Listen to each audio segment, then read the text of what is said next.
전에 학교에서 그 꿈에 대해서 얘기하는 시간이 있었어요. 근데 철수라는 친구가 있었는데 얘는 꿈이 없었고 아주 공부도 아주 잘 안 하는, 못하는 게 아니라 그런 친구가 있어. 하루 선생님한테 그러더래. 선생님, 저도 꿈이 하나 있습니다.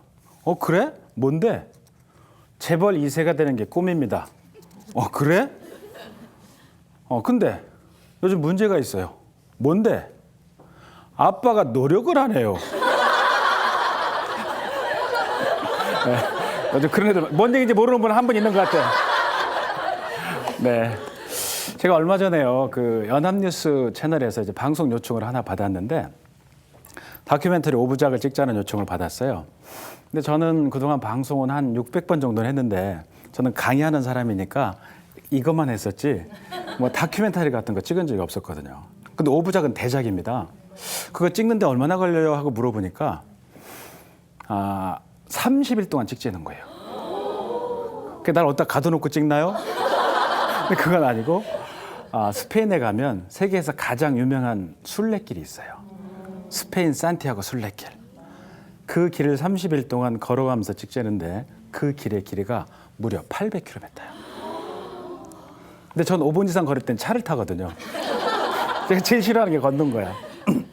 또 외부 강의도 많고 또 방송, 우리가 매주 방송을 해야 되니까 깰 수가 없었잖아요. 근데 제가 안 간다고 결정을 했어요. 못 갑니다. 걸을 수도 없고 일정 깰 수도 없어요. 근데 저한테 이상한 일이 생겼어요.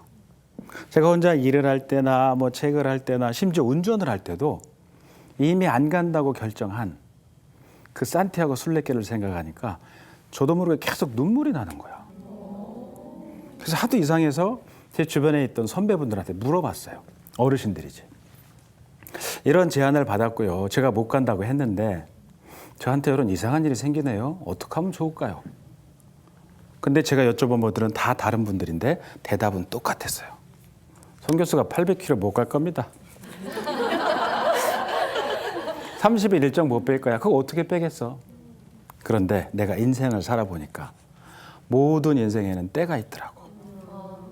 지금 아니면 못하는 때. 지나버리면 후회하는 때. 내가 볼 땐 당신이 거길 다녀오는 게 좋을 것 같아. 그래서 그분들의 얘기를 듣고요. 30일 동안 800km를 걷고 살아서 돌아왔잖아요. 죽는 줄 알았어요. 그 걸었던 길이 이 화면에 보시면 이게 산티아고 순례길, 여기가 프랑스하고 스페인을 관통하는 론세스바이에스예요. 여기 딱 끝나는 지점이 뭐가 있냐면 산티아고 콤포스텔라라는 그 야고보의 유해가 묻힌 무덤인데 이 길이 800km예요. 그래서 여러분 도움을 이해를 도우려고 한국 지도를 옆으로 이렇게 눕혀놨어요. 부산에서부터 신의주까지 거리입니다. 그래서 원래 이 길은 종교적인 의미로 시작이 됐지만 지금은 종교와 관련 없이 많은 사람들이 이 길을 걷고 있어요. 저희 다큐멘터리도 종교와 관련 없는 프로였거든요. 근데 그건 어떻게 구성이 되어 있었냐면 연합뉴스가 전국의 시청자한테 공모했어요. 여러분들 중에 마음의 상처가 너무 심해서 그 상처를 치유받을 수 없는 분들이 있다면 우리 다큐멘터리에 응모하십시오. 편지를 쓰세요. 그러면 여러분 중에 선발된 분들은 전문가가 여러분들을 모시고 30일 동안 이 길을 걸으면서 대화와 강의로 그 아픔을 치유해드리겠습니다. 그러니까 전국에 편지 쓴 사람들이 1000명이 넘었대요. 그중에 3명이 뽑힌 거예요. 상처 심한 순으로. 저는 그래서 그분들을 모시고 30일 동안 이 길을 걸으면서 강의와 대화로 그분들의 아픔을 치유하는 미션을 갖고 갔었는데 저는 2배로 죽는 줄 알았죠. 걷기도 죽겠는데 계속 해야 되니까. 그래서 우여곡절이 많았어요. 근데 이게 다 끝났어요. 우리 포기할 뻔했거든요. 다 저도 그렇고. 근데 끝나고 나서 제가 무슨 생각을 했냐면 야, 이 엄청난 길도 언젠간 끝나네. 근데 저는 안 걸어봤다 그랬잖아요.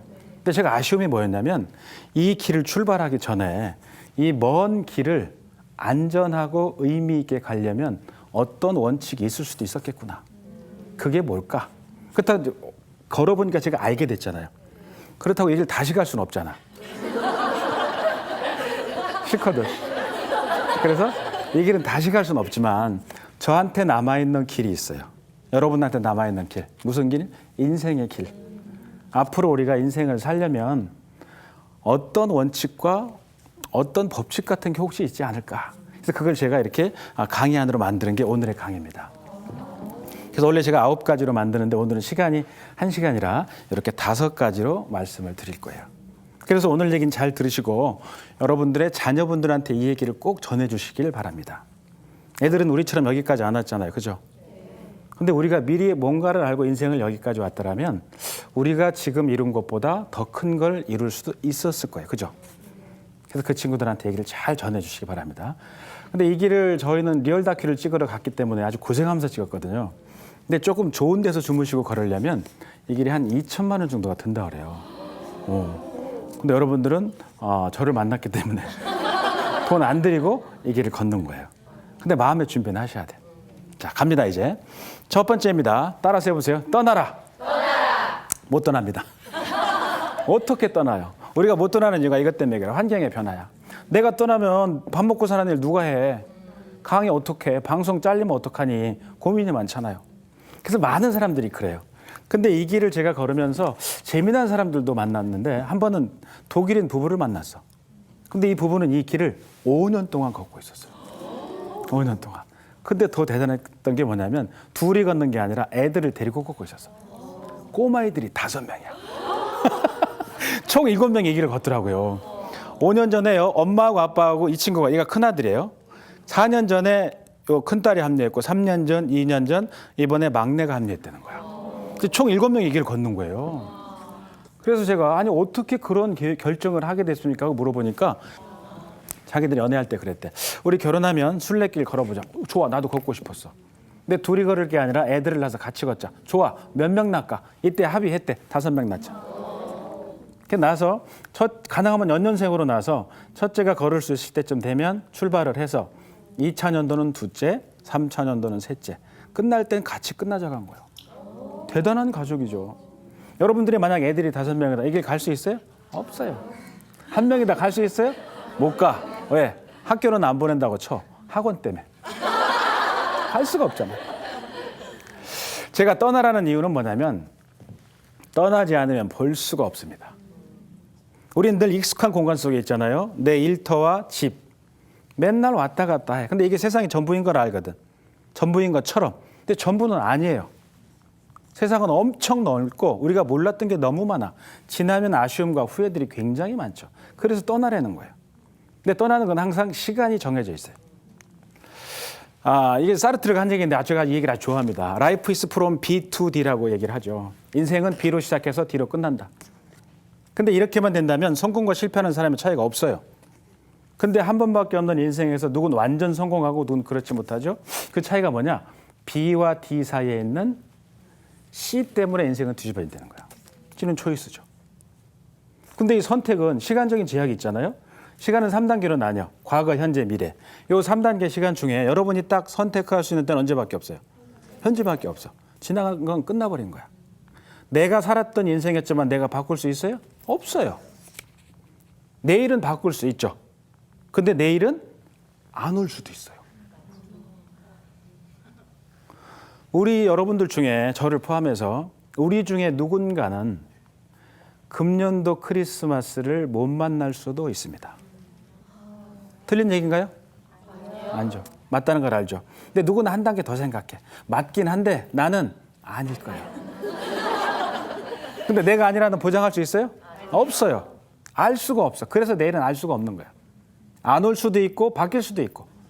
지나간 건 끝나버렸고. 그래서 인간한테 주어진 4시간은 언제? 현재밖에 없는 거예요. 지금밖에. 그래서 제가 과거, 현재, 미래라는 이 시간에 관한 신들을 조사해봤어요. 그랬더니 우리나라에는 없고 그리스 신화에 2명의 신이 나와. 크로노스와 카이로스인데 첫 번째 크로노스입니다. 크로노스는 절대 시간이야. 제우스의 아버지예요. 크로노스는 자기 아버지를 거세를 하죠. 그리고 아버지로부터 저주를 받아. 크로노스, 너는 네 아비인 나를 배반한 것처럼 너도 네 자식들한테 배반을 당할 것이다. 그래서 크로노스는 배반을 안 당하려고 자기가 낳는 자식들을 다 잡아먹어요. 다 삼키죠. 그러다 마지막을 딱 낳았을 때 갖고 와 그러니까 와이프가 안 갖다 준 거야. 보자기에 돌을 싸서 크로노스한테 주죠. 근데 자기 자식인 줄 알고 삼켜.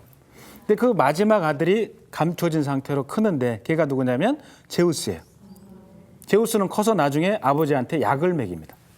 그 약은 그동안 먹었던 걸 토해내는 그런 약이야. 그게 자기가 삼켰던 자기 자식들을 다 토해내지. 그게 우리가 알고 있는 신들이에요. 그리고 제우스는 자기 아버지를 지하 감옥에 가둬요. 그래서 이 크로노스의 메시지는 뭐냐면 인간은 한 번은 죽을 수밖에 없다는 절대 시간을 의미합니다. 두 번째 신은 누구냐? 카이로스예요. 얘는 상대 시간인데 제우스의 아들이에요. 얘는 외모가 좀 특이합니다. 앞머리가 좀 덥수룩하죠. 여기 두 가지 이유가 있다고 신화에 나와 있어요. 첫 번째 이유가 뭐냐면 머리가 덥수룩하면 누군지 잘 몰라보잖아요. 그 첫 번째. 두 번째, 머리가 덥수룩하면 잡기가 쉽잖아요. 근데 얘는 뒤통수가 좀 특이합니다. 어떤 상태예요? 민머리죠. 보통 아저씨들 보면 이 본네트 쪽이 민머리. 얘는 뒤 쪽이 트렁크 쪽이야. 특이하지. 이 등에 달리는 게 뭐 같아요? 여기 날개입니다. 날개. 이 카이로스의 신이 우리한테 주는 메시지는 아주 간결해요. 인간들아, 너희들이 나를 알아보고 손을 뻗으면 나는 항상 믿게 되겠지만 내가 지나가 버리지 너희는 절대로 나를 잡을 수 없을 거야.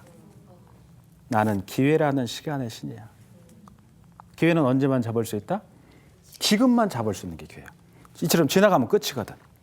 근데 우리는 어떻게? 늘 다음으로 미루죠. 산티아고 다음에 가지 뭐.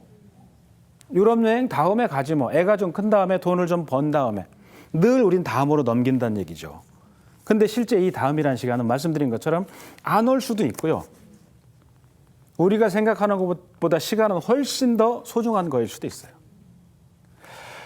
제가 강의 갈 때 안 가는 데가 없습니다. 전 별 군데 다 가잖아요. 근데 검문이 심한 데가 있어요. 강의 갈 때. 청와대 대통령실 강의 갈 때 검문이 심합니다. 그런데 대통령실보다 더 심한 데가 있어. 교도소야. 가보셨어요? 안 가보셨죠? 근데 교도소에 가는 날은 그 정문을 딱 열고 들어가면 코스가 두 가지예요. 면회객들 99.9%는 글로 가지. 근데 우리처럼 강의하는 사람들은 교도소 안으로 들어가는 문이 있어요. 거길 딱 문을 열면 그 공항에 보면 검색대 있잖아요. 삑삑 소리 나는 거. 거기 그 안에 딱 설치돼 있어. 그럼 모든 거를 바구니에 놓고 통과해서 소리가 안 나야 돼. 아무것도 못 갖고 가는데 시계만 딱 줘요. 시계를 주고 이제 교도관이 저를 안내합니다. 그러면 철문을 교도관이 열어요. 열고 들어간 문이 닫혀. 열고 닫히고 탕탕탕탕 13개의 문을 지나야 그 강의장에 들어갈 수 있어요. 그 감방을 쫙 지나가는 거야. 근데 그 강의장에 가면 중학교, 고등학교 그런 강의장 있죠. 그런 교실만한 데 있는데 제 강의를 들을 사람들이 와서 앉아 있어요. 이 사람들은 비교적 장기수들이야. 장기수. 인상이 장난 아닙니다.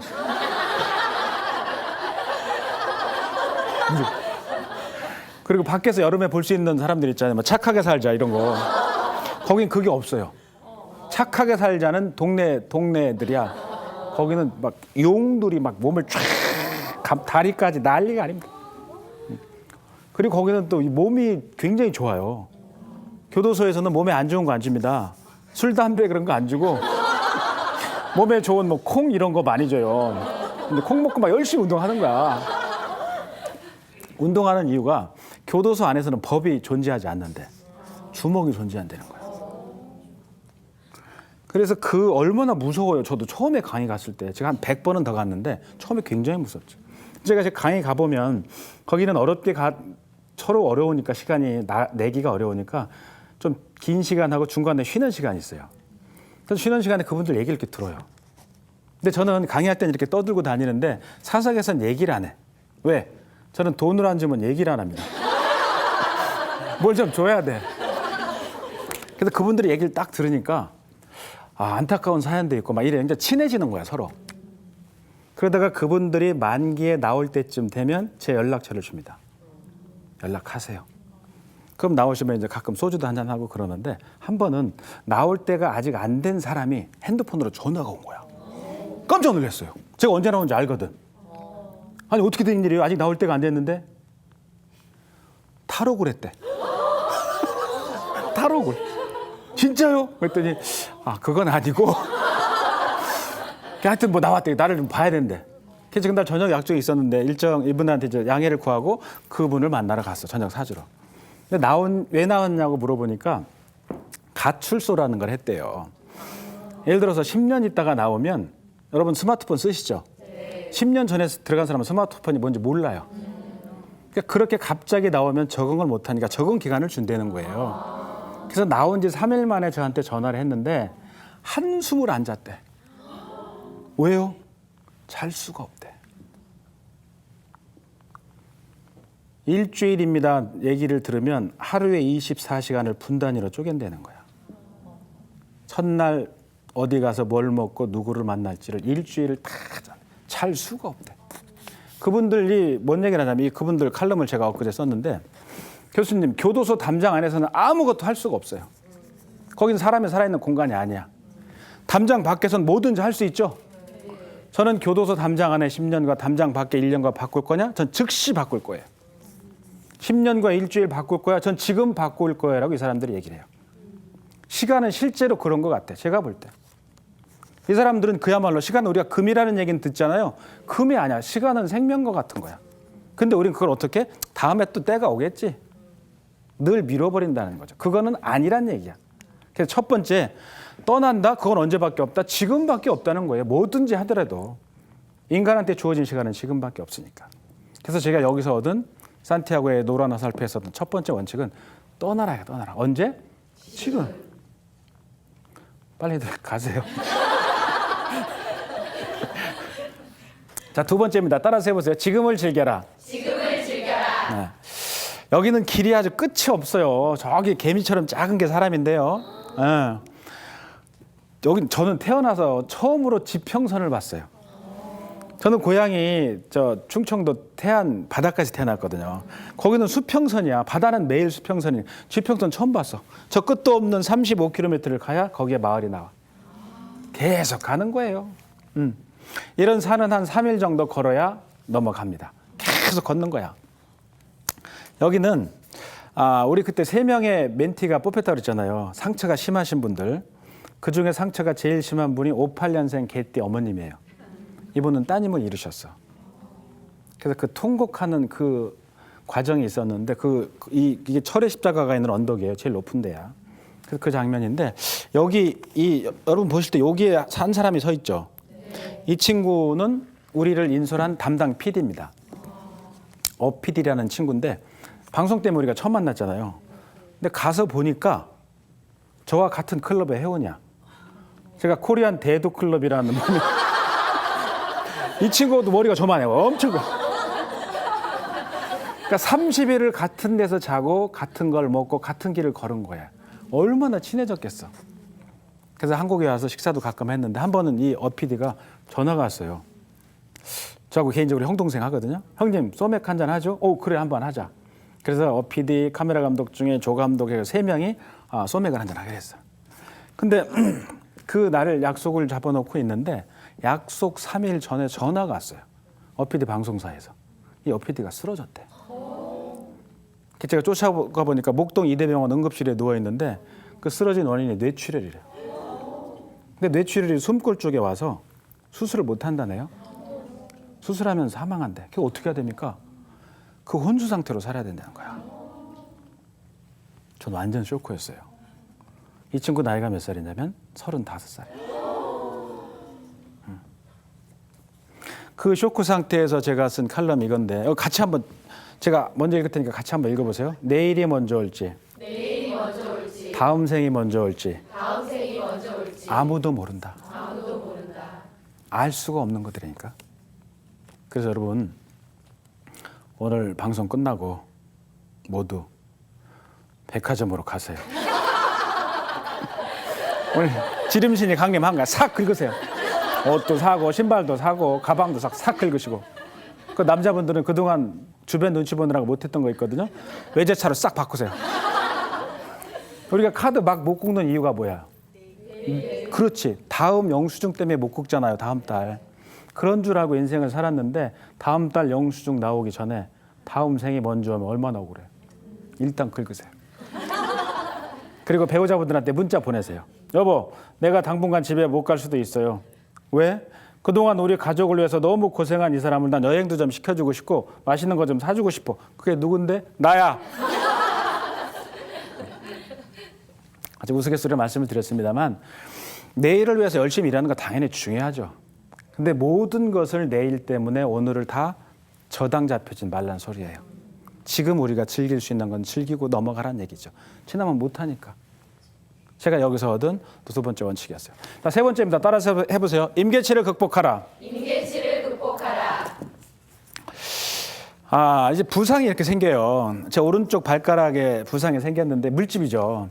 이게 그냥 그럼 계속 커져요. 그래서 어떻게 하냐면 바늘로 찔러요. 그럼 맥혀. 그 다음에 거기에다 실을 관통시켜요. 그럼 계속 걸으니까 이 실이 실실실하고 빠져. 3단계 어떻게 해야 되냐면 거기다 해서는 안 되는데 어쩔 수 없어요. 이렇게 매듭을 줘요. 이게 바느질하면 매듭을 이렇게 짓잖아요. 그 매듭이 발 밑에 깔리는 거야. 걸을 때마다. 그 모든 발로 다 번졌어요. 전 오른발 막 새끼발도 빠지기 시작하고. 근데 전 오른발이 더 심했어요, 상처가. 근데 저도 모르게 왼발로 쩔뚝거리니까 너무 아프니까 발가락 빠지 막 이런 상황이니까. 그러니까 이 그냥 몸이 아니라 저는 배낭을 졌잖아요. 또 신체적인 조건이 제가 불리한 게 하나 있잖아. 이 대두에 회원이 여기에다 막 배낭까지 짊어지니까 왼쪽 발목에 염증이 왔어요. 그러니까 같이 간 의사가 그러는 거예요. 교수님 제대로 걸어야 돼요. 오른발 아프다고 쩔룩거리니까 왼발 발목에 염증인데 염증이 무릎까지 가면 이 길은 포기해야 됩니다. 못 걸어가요. 근데 이 다큐멘터리 제목이 멘토와 함께 걷는 산티아고인데 멘토가 집에 가면 이 사람들 누구랑 걸어가냐고 계속 닥달을 하는 거야. 그래서 그 다음부터는 그래서 그 임계치를 넘어가려면 한 번은 전부를 걸어야 되겠더라고. 제가 그 다음 날부터는 일부러 오른발로 걸었거든요. 탕탕 치면서. 그러니까 감각이 없게 되는 거야. 전 처음에 물집 잡힐까 봐 걱정스러웠고 발톱 빠질까 봐 두려웠거든. 근데 끝나고 나보니까 물집 생긴다고 죽는 거 아니고 발톱 빠진다고 뭐 새로 나더라니까요. 한 번은 넘어가 봐라.